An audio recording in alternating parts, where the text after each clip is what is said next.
ഇന്ന് നമ്മുടെ ചിന്ത എന്ന് പറയുന്നത് മേടൻ രാശിയിൽ ജനിച്ചിട്ടുള്ള സ്ത്രീ പുരുഷന്മാരുടെ പൊതു സ്വഭാവം എന്താണ് എന്നുള്ളതാണ് ചിന്തിക്കുന്നത്.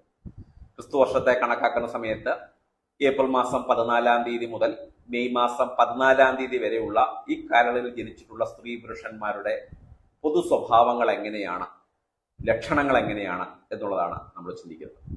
ആദ്യമായി പുരുഷന്മാരെ പറ്റി ചിന്തിച്ചാൽ, പ്രത്യേകിച്ച് മേടൻ രാശിയിൽ ഏപ്രിൽ 14 തീയതി മുതൽ മെയ് മാസം 14 തീയതി വരെ ജനിച്ചിട്ടുള്ള ആൺകുട്ടികൾ അല്ലെങ്കിൽ പുരുഷന്മാരായിട്ടുള്ള ആൾക്കാരുടെ അവരുടെ ഒരു പ്രധാന സ്വഭാവം എന്ന് പറയുന്നത് വളരെ ആദർശവാദികളായിട്ടുള്ള വ്യക്തിത്വമുള്ള വ്യക്തികളായിരിക്കും ഈ ഒരു ദിവസം അല്ലെങ്കിൽ ഈ ഒരു കാലയളവിൽ ജനിച്ചിട്ടുള്ള ആൾക്കാർ.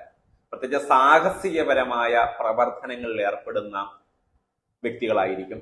അതുപോലെ മജീഷ്യന്മാര്, സർക്കസ് സംബന്ധമായ മേഖലകൾ, അഗ്നി, ജലം, കായിക രംഗത്ത് അങ്ങനെ